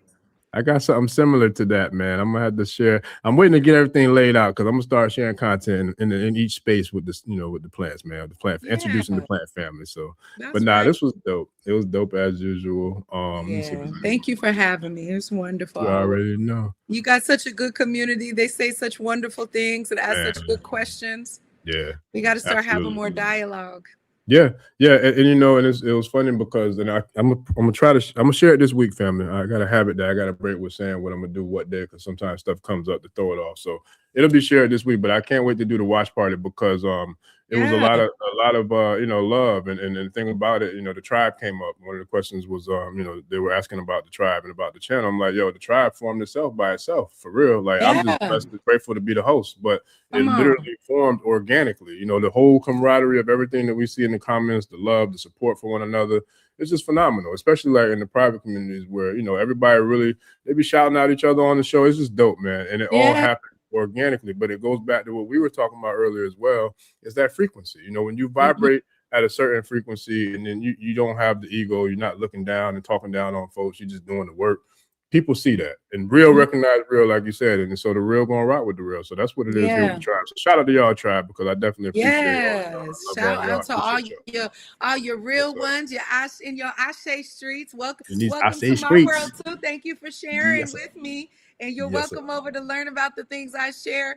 We're so grateful to have a brother that brings wonderful, positive people to share their thing, man. We gotta find out. We out here. I just want to say that. Yeah. For as many crazy folks and things we see going on in the world, I always be trying to remind everybody, there are people in the world who are decent humans, who are loving and kind. Do not let the propaganda and all the crazy stuff have you out here thinking that there are some really awesome, amazing, good people that'll love on you, care for you, operate with reciprocity, ain't on no weirdo stuff. The give and take is easy, smooth. You learn with each other, you grow with each other, you support. We exist, and we have to say that out loud, because sometimes we always talking about, especially, Black folk, melanated folk, what we ain't got. What we do have is some wonderful people that are ready to nation build, and it doesn't matter what your faith-based walk is, your denomination is. They're just very good, healthy, safe humans. And I just want y'all to know I'm out here So I'm here to work, study, pray, learn what you, grow what you, come up with you. As long as it's reciprocity, let's get to work. Holla at me. All my stuff is on my website. Yes, sir. Already. Yes, sir. Yeah, that's what's up, man. So listen, I'm gonna give you the floor to close this thing out with a message for the tribe to take with them. But prior to doing so, I wanted to just, if you didn't mind, I want to share something that's been a What's common that? theme. It's something that you're very familiar. You've probably seen the original location of where it's written and where it's at and all that good stuff. So let me share this on the way out. But I wanted to share the passage, you know, of Know Thyself, especially since you came from Kemet, you know what I mean? And it's a very powerful, short little passage, you know what I mean? So it's like, I just wanted to share that. And then after that, I would love to see, you know, if you could just close us out with leaving us with a message, you know, before we get up out of here. So Know Thyself, family. If you never heard this, this piece, is a very powerful piece. So know thyself. A person who knows not and knows not that they know not is foolish. Disregard them. A person who knows not and knows that they know not is simple. Teach them. A person who knows not and believes that they know is dangerous. Avoid them. A person who knows and knows not that they know is asleep. Awaken them. A person who knows and knows that they know is wise. Follow them. All of these persons reside in you. Know thyself, and may Maat be true. A modern adaptation to an ancient African proverb. So with that, Miss Sekmet Maat, do you mind taking us up out of this thing for the night? That was so beautiful. I've never heard that particular expression. So please You never heard that that up. one? I mean, I know the know thyself, but Yeah. I never heard that particular passage. And at least in that way. I think I've heard, you know, different wisdoms and isms and things like that. I got but you. That was beautiful. That's, you know, that was one of the ones where if you was gonna get a long paragraph of a tattoo, that'd be the passage I would get right there. Yes, sir. Put that thing on a nice scroll, boy, right in the middle of a nice scroll. A nice scroll on your back. Yes, sir. Like tatted on your back. Yes, sir. Tatted on your back. Yeah. Okay, Yeah, my so, outside. and you know, Yes, sir. my logo is 2 M's upside down. So that's awesome. Yeah, there we go. Boom. Maat, Yeah, man. So, you know, I think a wonderful way to close is to just, you know what I'm saying, really be in gratitude. Like there's the best way to close out anything is with gratitude, especially if it was good to you. You know what I'm saying? So I leave with my heart's posturing completely bowed and grateful to the platform and the people that this will touch in the moment and in the future. And, you know, as we're blasting into this Afro tech future, we're having to learn how to preserve our stories and our cultivation in a variety of different ways. And so like the ancestors at one time did it in stone on the wall, right? We're using our different ways. We still need to do our art, you know, and some of our indigenous practices, but technology is an indigenous practice too. But that's a whole nother conversation about suppressed information from our culture, our culture and our history, right? But we use technology to do our storytelling. And I think that places like the Ashe Network is a beautiful way. Like I say, I love turning on my YouTube and being like, oh, you know, I got my curated little playlist of subscribe things. And so I have some controlled, healthy programming. Now they do slip in them little commercials and stuff, but overall, at least I get to choose from amazing scholars like the likes of elders that you bring on here. I get to choose from, you know, a lot of creators who are using AI in a way to uplift ancient intelligence and bring storytelling. So I am just grateful, you know, to be here at a time where we can be creative and use these tools that can easily be criminalized for good, because it's about the frequency and the energy behind using it. It's not always bad. And so you are using this platform for something good. It inspires me to reignite my YouTube, and people are asking for it, to just be mindful that there are healthy, safe people, good, healthy, safe people that want positive programming. So just thank you for having me. And just goodbye to everybody that was here. Y'all were so kind with your comments and your feedback. I should listen. So I'm gonna go ahead and close it out, but I'm gonna do something I normally don't do. I've only done it a couple of times, but I just feel inclined to do it now. So don't beat me up and smack me on the air. But shout out to Khadija, because she's part of the Patreon community, the private community tribe. I'm gonna put it out there on blast on air on the live. So I haven't done this yet, but we're gonna have to have you come through and chop it up with us in the private community if you so inclined. You know what I mean? So we what can I really gotta do? With you. Just show up. I'm gonna send you the link and you just show up. That's all. I just need you to show up. I just gotta do the same thing I did tonight. But we go deeper. We go deeper in the private community. We can go way deeper. There's no filters. There's no there's no shadow banning. Oh, you want me to get in there so I start talking crazy? I see what's going on. We can make it do what it do, babe. We gonna make it do what it do. Your fangs. Yes, that's exactly what we want. We want all of that. Yeah. I ain't just gonna rile you up. I'm gonna rile you up and give you some homework too. So we can't just be riled up out here. Look. I ain't gonna have the little one for that. I'm gonna bring the gallon. I'm gonna have to make sure I got a gallon. Well, sure, I'd love to. That cool water. Look. Let me know the schedule of when you do it, and then I could pick the ones that I'm able to come through. And for those of you who want to ask more questions or learn some more in-depth skill sets that I have, I would love to come on and share. That would be wonderful. I appreciate it for sure. Yeah, so we'll definitely make it happen. I'll definitely reach out and see how we can set that up, man, and we'll make it do what it do. And then amongst the other things that we definitely had to chop it up with, so we can get some things cracking for the tribe. So family, I definitely appreciate y'all. I appreciate all the love and support. Let me see. I had to recite this to my close friend earlier, man. Man, listen, yeah, that's how spirit work, man. It's divine alignment. It really is. It's truly divine alignment. So I definitely want to give gratitude and thanks to the tribe. Thanks to everybody for coming through, sharing the comments. Shout out to the new channel members. Shout out to the new channel subscribers. Welcome to we the got tribe. some new folks in there. Yeah, man. Yeah. Hashtag we here now, family. I gotta make them t-shirts. Hashtag we here now. The Ashe tribe. Yes, sir. And they said, Rob Black said, Sekmet Maat is fire.